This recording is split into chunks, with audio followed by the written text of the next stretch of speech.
This is my recap for the 17th session of our Castles and Crusades campaign. In this session, I had two players. I had the players for Lork, the half-orc ranger, and Spraul, the dwarven cleric. It started off in the mining town, specifically in Wiggins' ale tent, where Lork and Spraul were enjoying some ale, which they tend to do in between adventures. While they were there, they were approached by a man who identified himself as Blaine McCown. And Blaine McCown is a wealthy merchant coming from the town of Dornval that has come to the mining town to, stake his claim as getting a shop up and running. It's a real typical gold rush type environment. So he's a opportunist, a business opportunist. So he had come to the mining town to set up his own shop here. But the problem is his caravan with all of his goods is missing. So it was last reported having left Arden for the mining town and should have been at the mining town, but it's a day late. So he wants to hire these two, Lork and Spraul, to find out what happened to it. A little bit of a negotiation, and then they both agree. Blaine agrees to outfit them with a wagon with some extra parts in case they do come across the caravan and it's broken down or whatever, so they'll have the means to fix it. They decide before they strike off for this that they're going to recruit a friend of theirs, Tula, Noggin Knocker, the gnome bard. It was an interesting moment in the campaign because I asked them, or in the session, because I asked them, like, do you guys want to bring anybody with you? Because they have a few NPCs that they've adventured with, and it was just the two of them, Lork and Spraul, and Fenris, Lork's warg companion. They weren't sure who they could recruit. They didn't know how it worked, but with the West Marches style campaign, player characters and certain NPCs can float in and out of these areas where they're like the home base areas, and the mining town has been established as a home base. So they were able to recruit Tula, and she was very anxious to go. She craves adventure and loves stories, and she's a bard. She's not much of a singer. She does sing a little bit, but she's more of a orator of tales and stuff. And she's already told tales about the party members' exploits so far. So she was very excited to go. So this encounter actually took a little while. There was a lot of role play between the two players and with Blaine McCowan and then Tula. So that was real fun. We got to dive into that role play aspect a bit deeper. But they strike off and they get a late start. So they kind of like ride through the night and almost into the morning before they set camp. It's winter time in the setting, so they have to ward against the cold and such, and Lork's always bringing extra fur pelts and stuff for them to keep warm by. The first watch was taken by Tula, I believe, and that was quiet. Nothing happened. So she rests for the night, actually snuggles up with Fenris, the massive warg, who's taken a liking to her.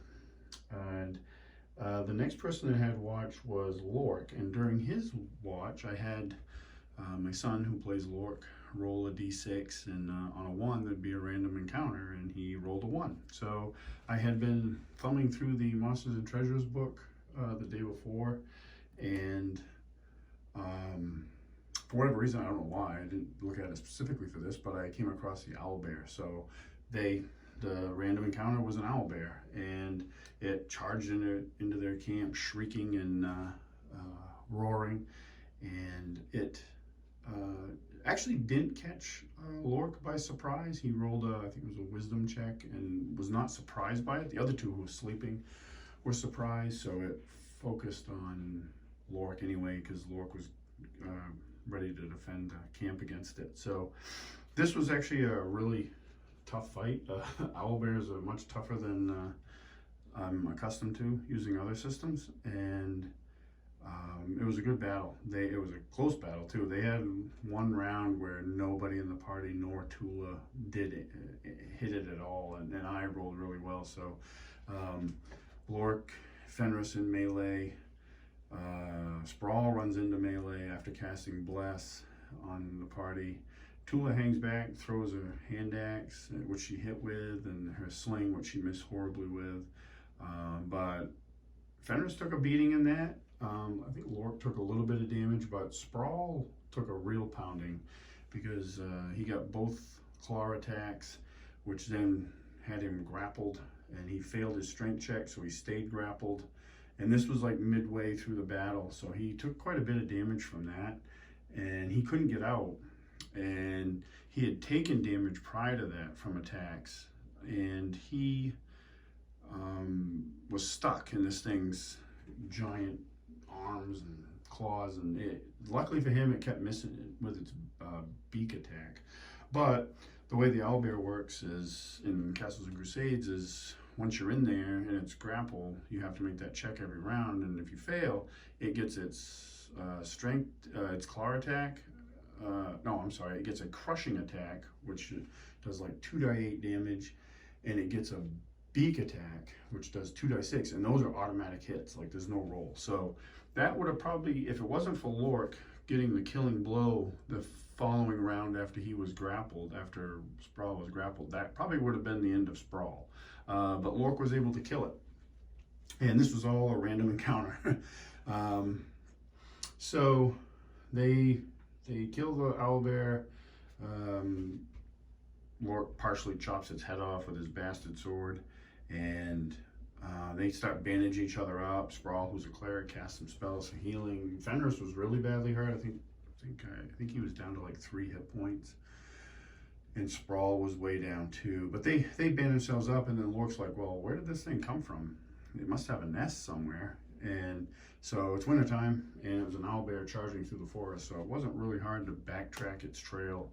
And they do that for a short distance and come to this rocky, big rock outcropping, and in that outcropping is a big nest. So they start searching it, and I hadn't pre-written this. Like I said, it was a random encounter, so I dove into the monster treasure tables that are in the Monster and Treasure Guide, and everything was rolled randomly, and the dice were on their side. There's I think 4 categories in the treasure. You know, you get gold and gems and extraordinary, possible extraordinary items, which are a big variety of things, and magic items, and I scored on all of them. So they made out pretty well, and especially when it came to the magic, I did ignore, there was a XP gold piece limit, which we're not 17 sessions in, actually more than that, with some side sessions. And I don't know, I was kind of tired of just handing out potions and scrolls and low magic type stuff, so I boosted it a little bit and let them get a little bit higher on the gold piece thing. And it came up with boots of elven kind and +1 short sword. So the way that kind of worked out narratively was they found the remains of somebody in this nest, and there might be a little bit more of a reveal for that later, because the remains also had 2 musical instruments, a lute and a mandolin, which they gave to Tula. And so she has, the bard has a legend lore ability, which is really cool. And I might use that to maybe build a little backstory on who this person was, just to give these items some flavor. Lork ended up keeping the boots, which was good for him. And the sword, they're not sure what they're going to do with it. They might give that to Ronan, or maybe Orvon might want it. They weren't sure, but they were just going to hold on to it. Spraul, the player, he didn't want it, so they're just going to stow that for now. But while they're searching this thing, this nest, they're just finishing up with the nest, and in flies this raven and sits. And then it looks at them, and then it shimmers, and it's Ravlunda, the mysterious woman that Lork and Barry met in a previous adventure. And she, you know, talks to them, greets Lork because she's familiar with him, obviously.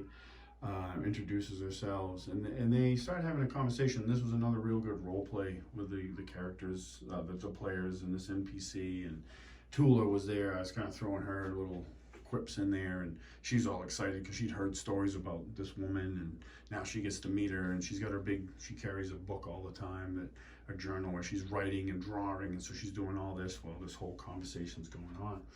But they do learn some interesting things from Ravlunda.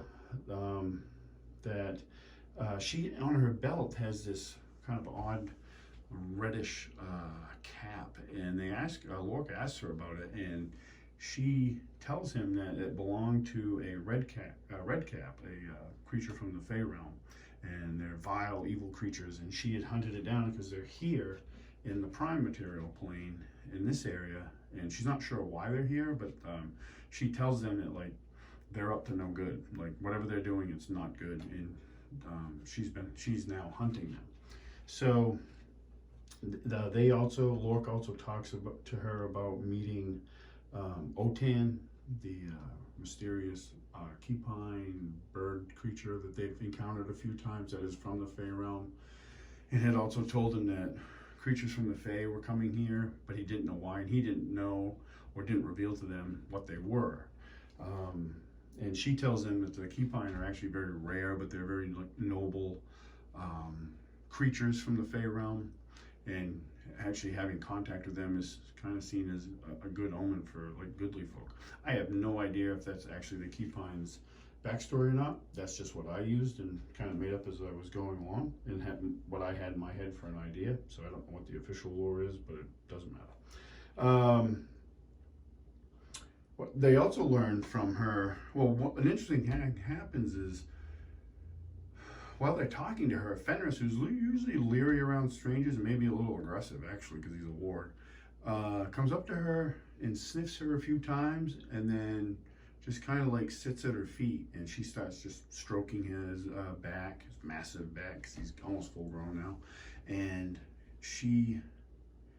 which really like startled Lork, and he asked her how she was able to do that, and she's like, oh, she kind of plays it off and says she has an affinity with animals. When she says that, it kind of keys a memory for him, and he's reminded of Morgana, the witch of the Homewood that he met when he acquired Lork, when he rescued Fenris. And so they start to talk about that a little bit, and she discloses that Morgana is actually her sister, and that she is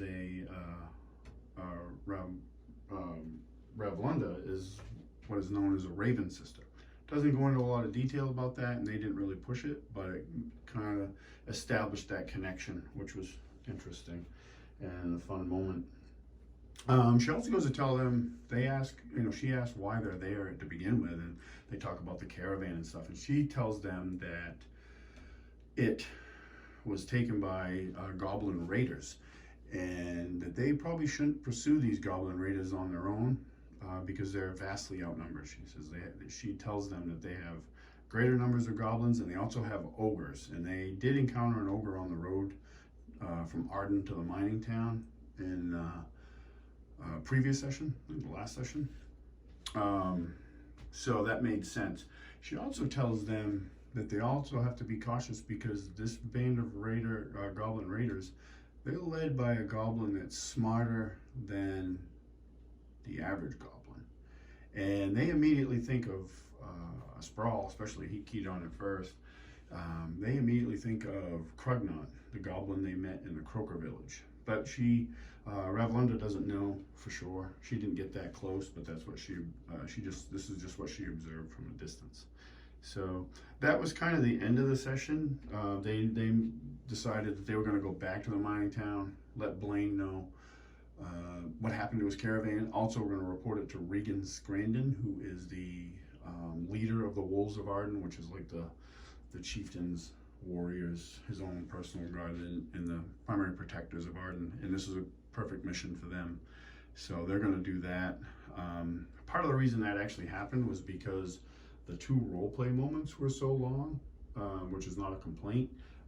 We just kind of ran out of time. So I had the owlbear encounter happen, and then realized towards the end of it that we weren't going to have a time to get to the goblin raiders. So I set it up that way, and it actually worked really well narratively. So that's the recap for this session. Terrain, you guys probably seen a lot of this before, but this is all, it's on a battle mat, P-Work game battle mat, which they make really good stuff. It's a vinyl one, super nice. All the tree stuff I made, the rock, that's just insulation foam I carved up a long time ago.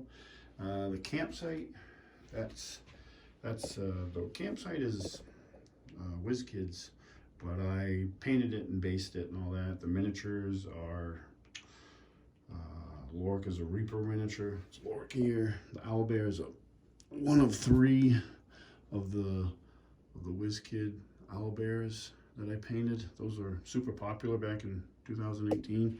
I don't know why, but they were. This is my version of Spraul. The player has one too. I actually bought him one when I bought this one. This is Cyborg Miniatures. And Spraul is a worshiper of Throster, the dwarven beer god. So this was a perfect miniature for him. Fenris is a Reaper miniature that I painted. Like I said, I've shown these before. I need to get a good miniature for Tula. This is actually a Reaper dwarf. It was the closest thing I had. I realized with the hundreds, if probably not, yeah, at least hundreds of painted miniatures I have. I really have an abysmal collection of gnomes. So, and she's a gnome, so I got to up my game, I guess, and get some gnome miniatures, according to my son. But yeah, that was the session. I appreciate everybody watching and comments. And in fact, we're playing again tomorrow. This is Friday, so Saturday. It's actually the 1-year anniversary of the campaign, and we're playing our 18th session tomorrow. So there'll be another recap coming pretty soon. Thanks for watching.